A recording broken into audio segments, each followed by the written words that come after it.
I once met this dude named Matt. When I was out with friends. At a bar one summer. I was out with a big group and Matt.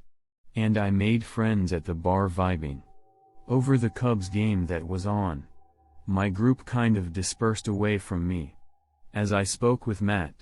So, it wasn't like Matt really spoke to any of my friends. We ended up exchanging Instagrams. And he had a decent amount of followers on Instagram. And his pictures made him seem like a normal 20-some-year-old dude who likes to go out, travel, and stay active. After we exchanged info, I went to go find my group. Honestly, whenever you bro out with another guy while you're at a bar, the odds of ever actually contacting each other again after exchanging info are slim to none. You always act like you'll hit them up. But come the next day when you're sober, you just have no interest. Well, the next day, which was a Saturday, I went out to another bar/rest with my friends. This was an outdoor spot on the water. It was for my friend Tyler's birthday. I put something on my Instagram story, as we all sang at the bar for him. After about an hour, we were done with dinner, and just hanging around the outside section of the bar, when I got a tap on my shoulder. I turned around and it was Matt. He dabbed me up with a smile, and said this was his favorite Saturday night spot. I introduced Matt more officially to my friends this time, saying, "You guys remember Matt?" Even if they hadn't really spoken to him. They did see him the night before. Well, as the night went on, Matt kind of hung around for a while. And it was fine because everyone was drunk, including him. And everyone was just having a good time. The next time I saw Matt was when he invited me golfing on a hot day. Honestly, I suck at golfing, but it's something I want to get better at. So, when he invited me early one Sunday morning, I went. I think it was literally the following weekend, after I saw him last. It was just him and I going. I tried to get a couple of my friends to go, but they were too hungover, and said it was too early. Matt and I just vibed playing golf. I think it was only 9 holes. It took us like 2 hours. Afterwards, we got food, and then I went home to relax. Before work the next day, I saw Matt one more time out. After that, before he invited me on a hiking trip with him to Arizona. Honestly, Arizona and the Grand Canyon were always on my bucket list. I just checked the dates with work and confirmed I was able to go first, and I was an immediate yes. I asked Tyler and a couple of other friends to come with, but they were heavy no's. They said they couldn't get the time off work and needed to save money. The typical responses from any of my friends. When I tried to get them on a trip, I asked Matt if any of his boys were going, and he said nah. He was going solo. I actually hadn't met any of Matt's friends yet. His Instagram painted him as this super popular guy though, so I didn't find it weird. We flew out on August 15th, and our return flights to Chicago were August 18th. We landed at night. Matt rented a car for the weekend, and on the way to the Airbnb, we stopped for food and alcohol. By the time we got to the Airbnb, it was late. We had a couple of beers when we got there, and I could tell that Matt was down to stay up longer.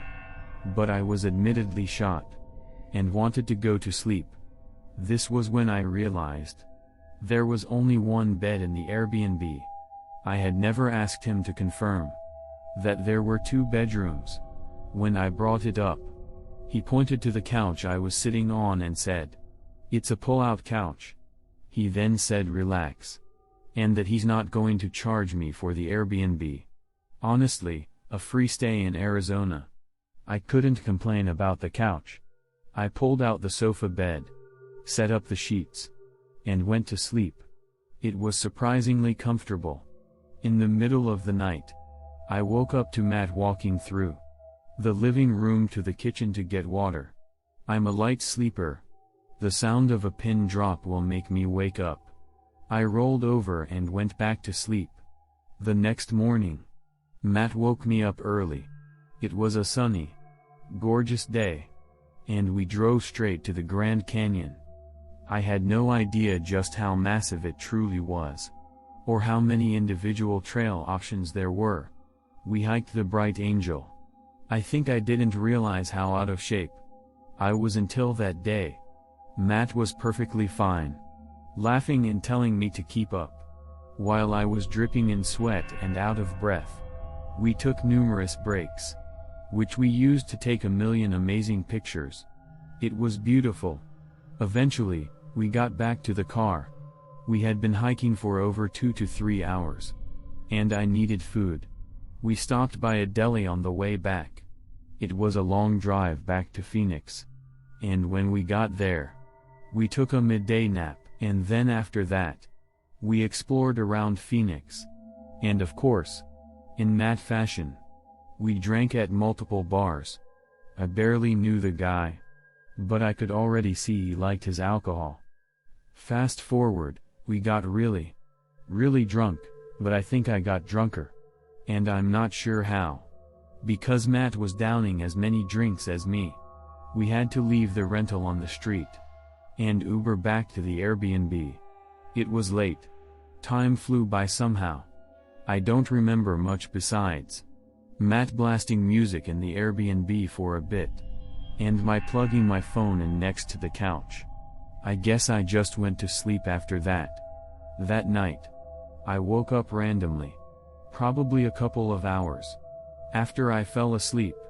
My bladder was about to explode, and my mouth was drier than the Grand Canyon. I got off the couch and headed toward the bathroom, but I heard something. A crack in the floor, like a crack from pressure. I scanned around the dark room with my eyes, and saw nothing. So, I went to the bathroom. While I was in there, midstream, I heard a door clicking shut. It had to be Matt's bedroom door. When I finished peeing, I went to try Matt's door, but it was locked. I knocked on the door, but there was no answer. Whatever. I went back to the couch and fell back asleep pretty easily. The next morning, I woke up at like 8:00 a.m., head throbbing. The first thing I noticed was my phone. It was in a weird position. I had it charging last night and left it laying on the floor next to the couch bed. But now it was sitting on the table next to the couch, and it was unplugged. I was questioning why I might have done this, but ultimately, my answer was simple. I was just super drunk. That day, we obviously didn't do any hiking. Otherwise I would have puked.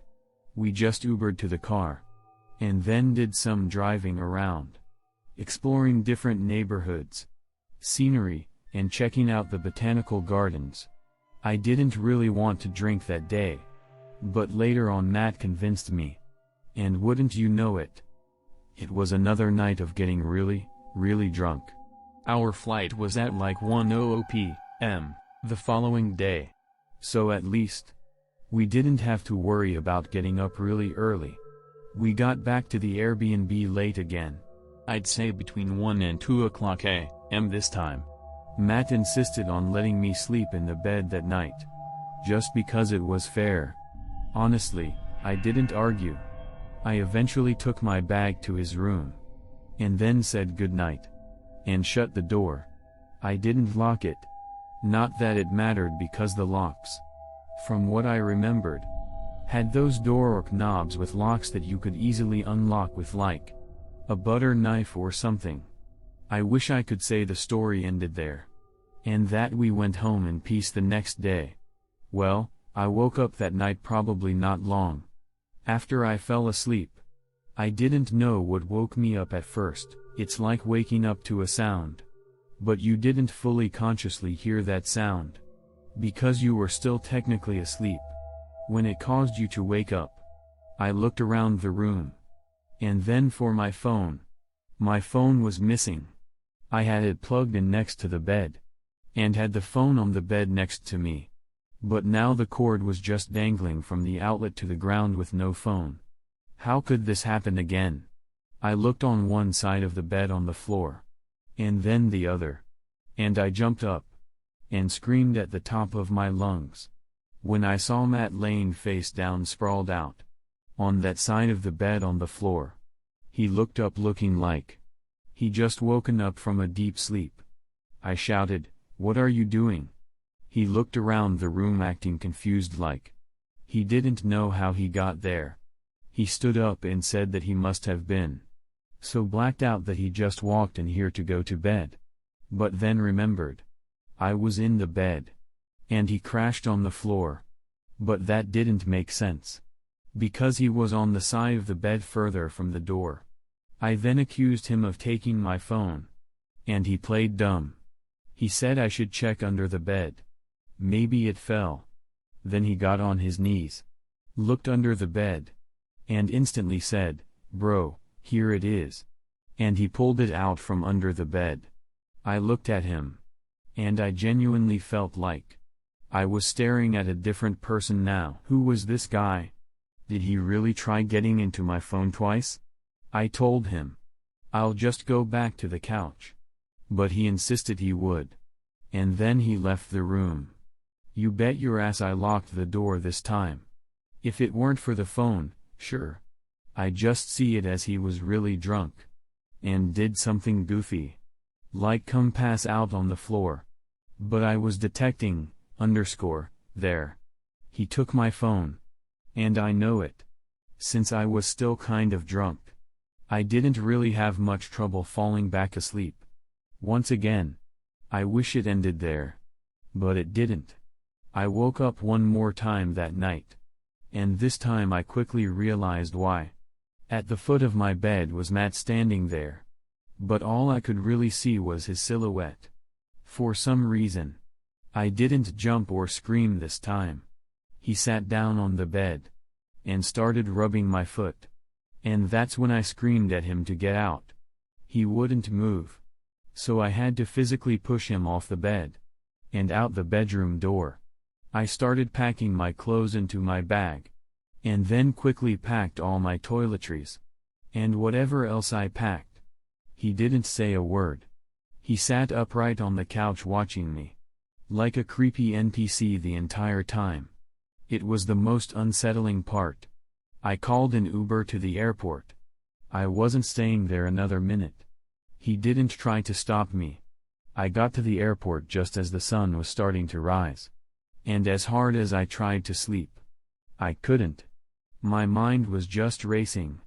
I waited there the entire time for the flight. I paid like $35 to change my seat, so I wouldn't be next to Matt. I looked out the window the entire time.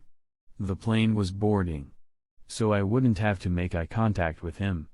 I didn't tell any of my friends until later that day. I just needed time to process and digest everything. A couple of my friends said, "See, I told you he was weird," and pointed out that both times we ran into him, he was alone. It got me also thinking that the only reason he ran into me at the outdoor bar was because he saw my Instagram story, and probably came there. Actual stalker behavior. I blocked his number and Instagram. But before doing so, I went to one of his older Instagram posts, where he was with friends. No one was tagged in the picture. But I looked at the comments, and there was one comment from a guy who looked like he was in the picture. I saw that Matt wasn't even following him, or vice versa. I took it upon myself to DM the guy asking if he was still friends with Matt. The guy responded back within 10 minutes saying this: "Nah, guy's a freak. Run away." From there, he told me about his own experience along with the other guys who used to be friends with him, who all had to cut him off. The guy untagged himself from Matt's photo, but he said he can't forcibly get him to take down the picture. He wasn't surprised at all when I told him what had happened in Arizona, and the guy's response was, Guy should be in jail. It's crazy that I thought Matt was just a normal dude who was looking for a bro. But he ended up being a potentially dangerous predator. I still just want to know what he was trying to access on my phone.